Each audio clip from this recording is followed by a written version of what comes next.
Hello watchers, किल bill volume 2 जो कि bride की बदला लेने की आगे की कहानी है। और अगर आप लोगों ने इसके फर्स्ट पार्ट को अब तक नहीं देखा है तो मेरी इस वीडियो को जरूर देख लीजिए ताकि आपको कहानी पूरी तरह से समझ आ सके, जिसका लिंक मैंने आई बटन पर और डिस्क्रिप्शन में दे दिया है।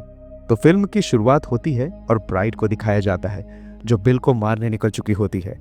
वो डेडली वाइपर असैसिनेशन स्क्वाड के 2 मेंबर्स को पहले ही मार चुकी होती है। वो कहती है कि वो आ रही है बिल के लिए और बिल की मौत अब तय है। इसके बाद फ्लैशबैक में दिखाया जाता है जहां पर ब्राइड अपनी शादी की रिहर्सल अपने होने वाले पति और उसके फैमिली मेंबर्स के साथ चर्च में कर रही होती है, जहां पर बिल ब्राइड को ढूंढते हुए आ जाता है। यहाँ पर पहली बार बिल को दिखाया जाता है। ब्राइड सरप्राइज हो जाती है। तो दोस्तों, पहले ही कुछ बातें मैं क्लियर कर देता हूँ। पहले ब्राइड बिल के साथ ही काम करती थी, वो भी एक असैसिन थी, मगर उसने बिल को छोड़ दिया, जिस वजह से बिल अब वहां पर आकर ब्राइड समेत सबको मार देता है। मगर ब्राइड बच जाती है और बदला लेना शुरू कर देती है। आगे बिल अपने भाई बड के पास आता है, जहां बिल उसको बताता है कि ब्राइड अभी भी जिंदा है और सभी से बदला ले रही है। बिल का भाई भी डेडली वाइपर असैसिनेशन स्क्वाड का पूर्व सदस्य होता है। बड कहता है कि उसका बदला लेना जायज है। कहीं न कहीं बड को अपने किए पर बहुत शर्मिंदगी होती है। इन दिनों वो अपने भाई से बहुत दूर हो चुका होता है और एक डांस बार में बाउंसर होता है। आगे बिल उसे चेतावनी देकर वहां से चला जाता है। आगे रात को जब बड काम से वापस आता है अपने ट्रेलर में, तो दिखाया जाता है कि ब्राइड पहले से ही उसका इंतजार कर रही होती है। जैसे ही वो बड पे हमला करती है, बड पहले ही उसे गन से उड़ा देता है, जिससे कि ब्राइड को कंधे पे चोट आती है।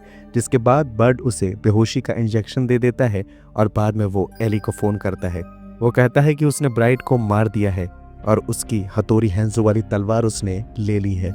एली अब उस तलवार का सौदा करना चाहती है क्योंकि वो तलवार एक नायाब तलवार होती है और हथौड़ी हैंजो ने तलवार बनाना छोड़ दिया था। बड उससे कहता है कि उसे $10 लाख चाहिए। इधर दिखाया जाता है कि ब्राइड अब ताबूत के अंदर होती है और बहुत ज्यादा सफोकेट महसूस कर रही होती है। और यहीं से मूवी फ्लैशबैक को चली जाती है, जहां पर उस समय को दिखाया जाता है जब ब्राइड और बिल साथ रहा करते थे।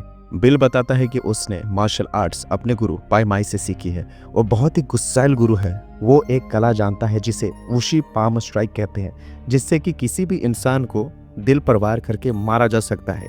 ब्राइड भी मार्शल आर्ट्स सीखना चाहती है। बिल उसे पाई माई के पास ले जाता है।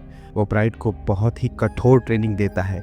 वो उसके हाथों को हथौड़ा बना देता है। वो एक ही बार में लकड़ी को तोड़ सकती है। जिसके बाद ब्राइड के मन में पाई माई के साथ बिताए समय की यादें ताज़ा हो जाती है और लगातार वो ताबूत के कमज़ोर हिस्से पर वार करने लगती है, जिससे उसके हाथ से खून भी निकलता है।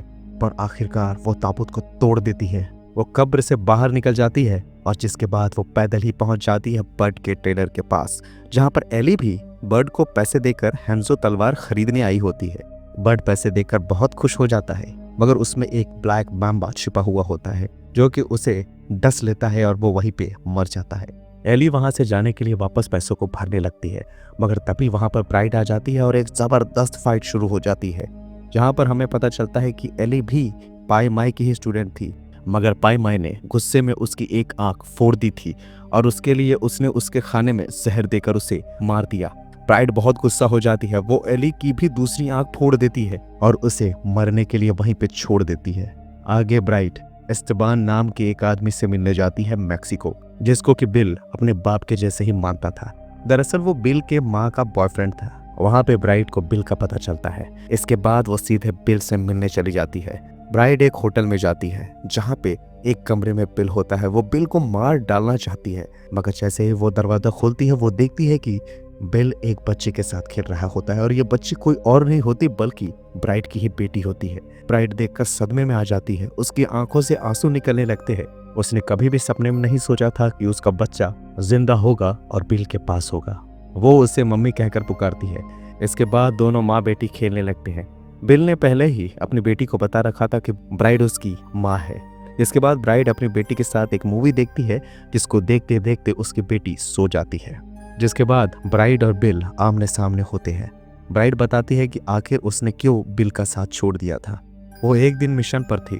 उन दिनों वह भी असैसिन थी। वो भी लोगों का खून किया करती थी। वो बिल की गर्लफ्रेंड भी थी। इस दौरान उसे पता चला कि वो प्रेग्नेंट हो गई है। वो अपने बच्चे की जिंदगी इस तरह खून भरे माहौल में रह के नहीं बिताना चाहती थी, इसलिए उसने बिल को छोड़ने का फैसला किया।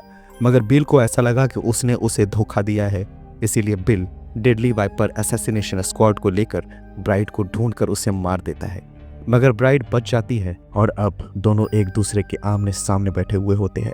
बहुत ही खतरनाक लड़ाई शुरू हो जाती है और ब्राइड एक खास तकनीक 5 पॉइंट पाम हार्ट एक्सप्लोडिंग तकनीक का इस्तेमाल करके उसके छाती पे वार करती है।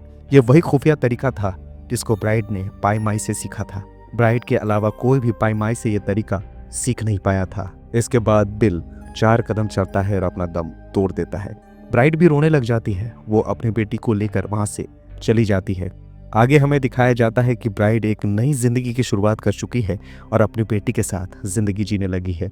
और इसी सीन के साथ ये कहानी यहीं पे खत्म होती है। दोस्तों ये फिल्म एक्शन, ड्रामा और इमोशन से भरी हुई है और टैरेंटिनो के स्टाइलिश डायरेक्शन के लिए जानी जाती है। ब्राइड की ये कहानी न केवल बदले की है बल्कि खुद को और अपनी बेटी को फिर से पाने की भी है।